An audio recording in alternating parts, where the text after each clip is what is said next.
Shabbat Shalom, good evening. Once again, I am Shilikah, Levi Cohen, Rabbi Vincent P. Adams, and I'm co-founder of Etz Hayim, the Tree of Life, along with my lovely wife, Neviah Leslie Adams, and we want to welcome you to our Shabbat celebration this Friday evening.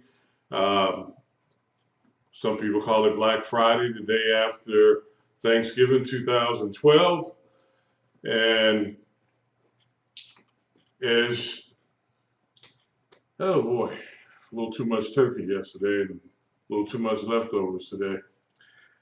If you've been following us, you know that we are beginning a new series, sort of a four-pronged series. We're going to be covering the Trinity, the Aleph,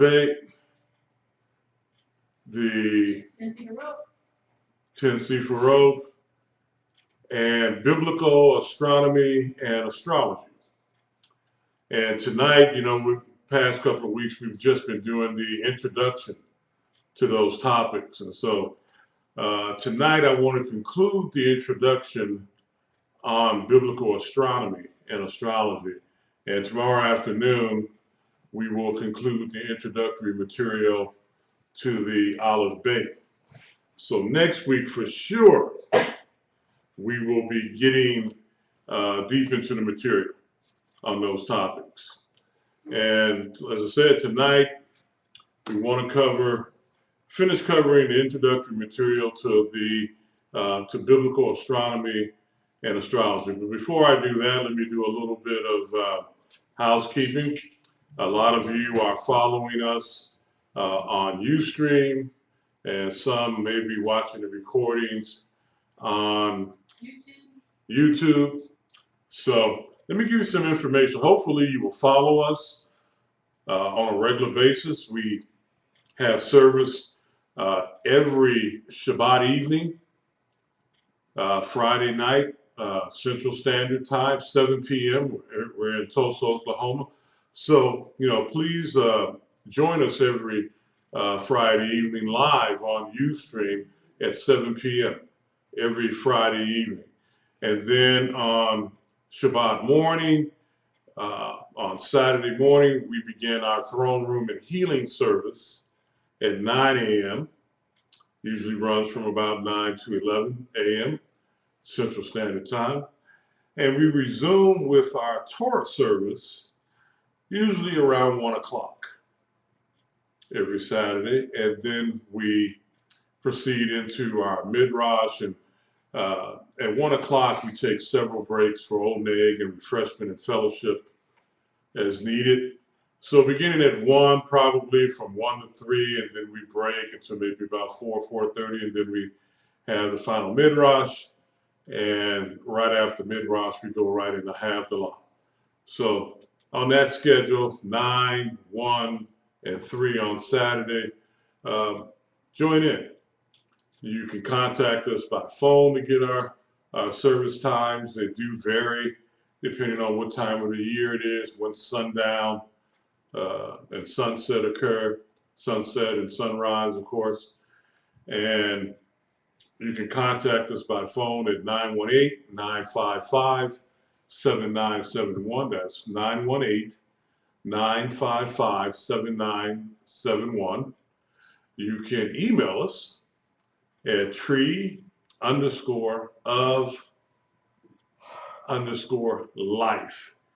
at sbcglobal.net. That's tree, TREE _OF _life, LIFE at sbcglobal.net. And we have a MySpace page at, what is it, MySpace? MySpace.com/SIM. MySpace.com/ETZHAYM. ETZHAYM. MySpace.com/ETZHAYM. ETZHAYM. And it's easy to remember SIM. What is that? Is it SIM.weebly?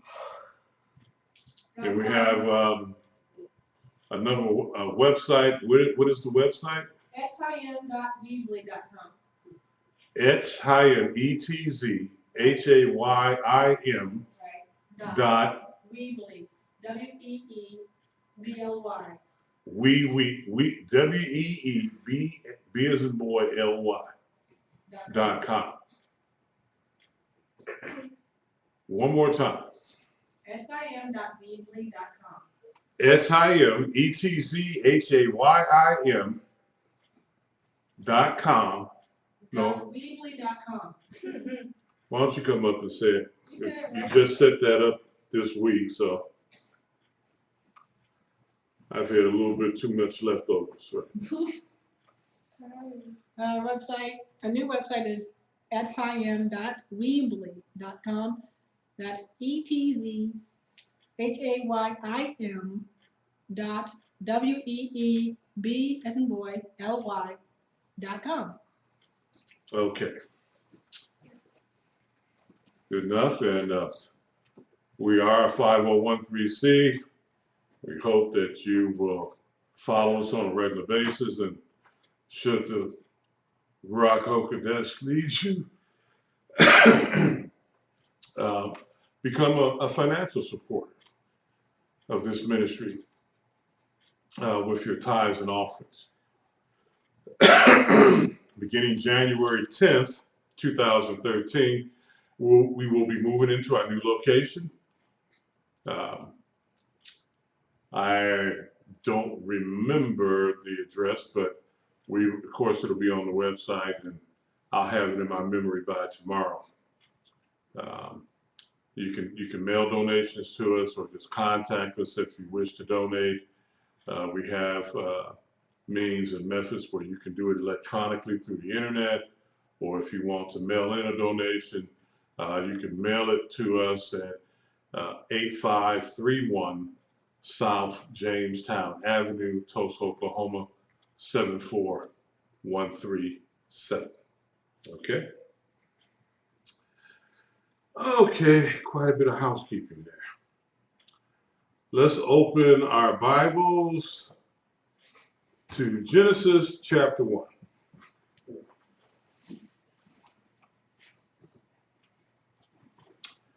Remember, we are concluding the introductory material to biblical astronomy and astrology. We're going to have a brief session tonight. Most people are out shopping anyway, and the rest are probably brain dead like me on leftovers. Chapter 1. Genesis chapter 1. So we will be brief tonight, I promise you. If we're not, I'll surprise myself.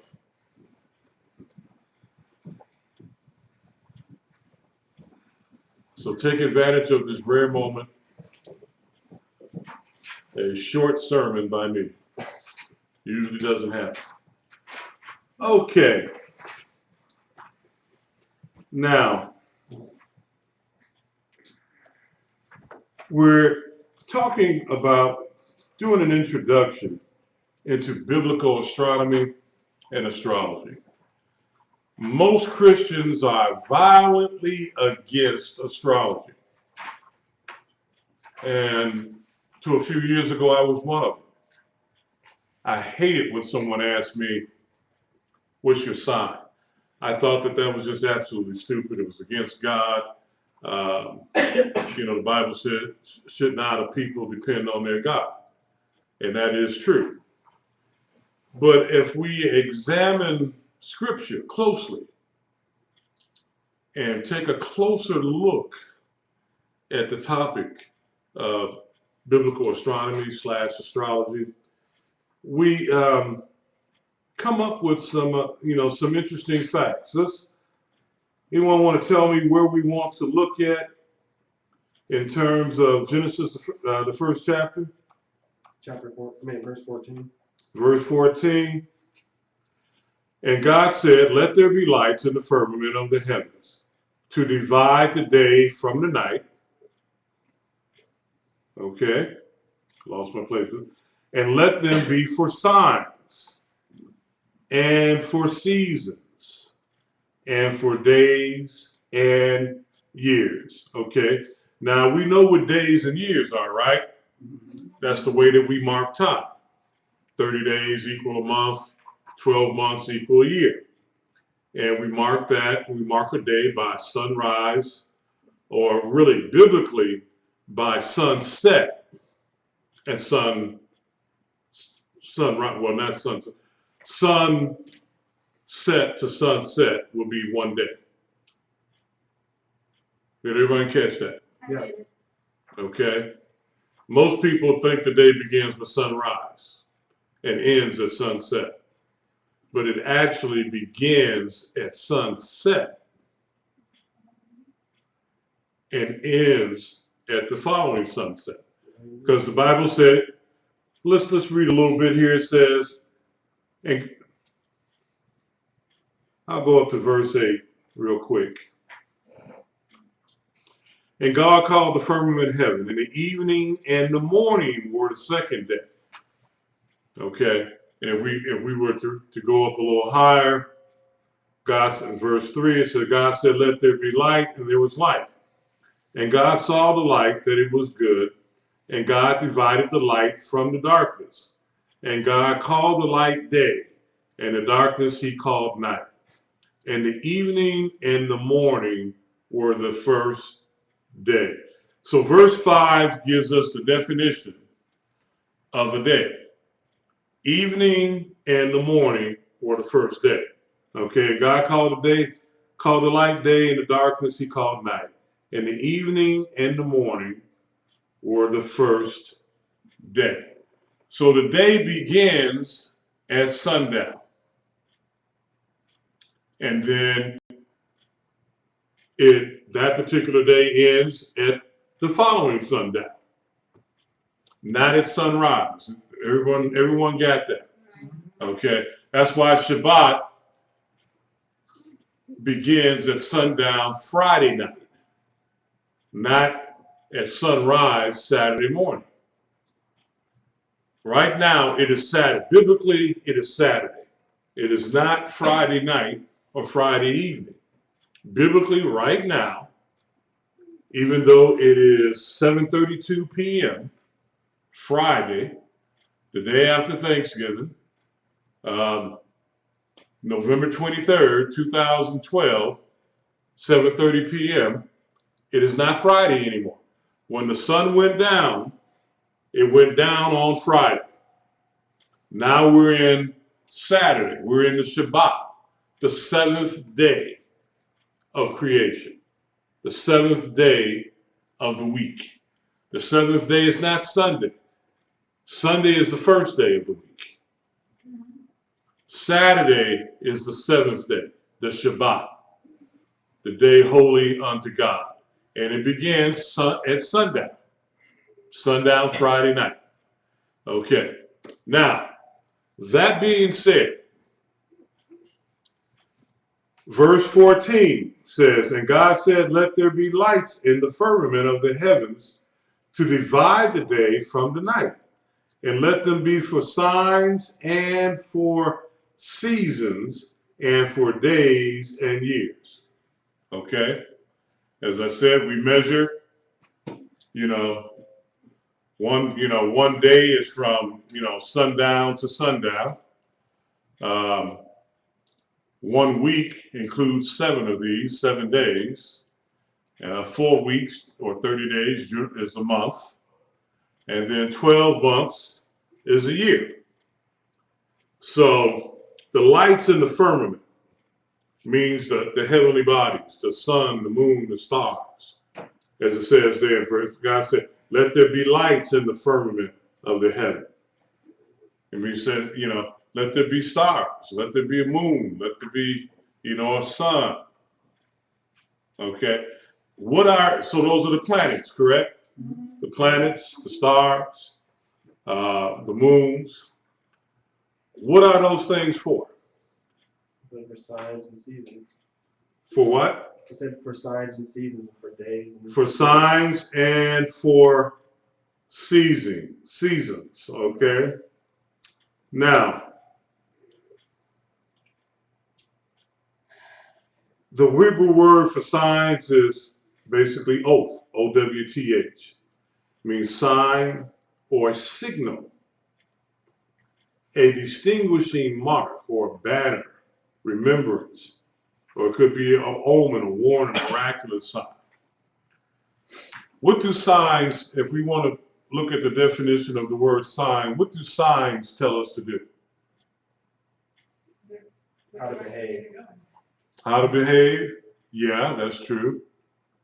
What other things do, let's say on a highway, what do signs tell us to do, say, on a highway? Or really, okay, maybe even anywhere. But in particularly on a highway, what do signs tell us about? What's coming up. What's coming up? Okay, that's the answer I was looking for. Signs tell us usually what's about to happen. Okay? When you go to the grocery store, there's a sign usually outside and it says what? The name of the store? Huh? The name of the store or something else? Maybe the name of the store or it may say groceries. Or sale or whatever. You know, it's letting us know that if we go in here, if we walk through these doors, we're going to find food. Correct? Or, you know, it'll say pharmacy. You know, one part it may say groceries, then another part will say pharmacy. And if we walk through the doors on that side, we walk into, you know, where we can get our prescription drugs filled by our pharmacists. If we go to a restaurant, usually as a sign on the building says restaurant. So we know if we go in there, we can have people fix the food for us. You know, if we go in a grocery store, we can, you know, buy it fresh and bring it home and cook it ourselves. So, or if we're going to an office building and you see a sign on the door that says office, so you know if you go in there, you're probably going to see desk and, yeah, I would say typewriters, but people would know what I mean. Computers, secretaries, people, you know, sitting down, answering the phone, writing things, you know. We know that, you know, that's an office.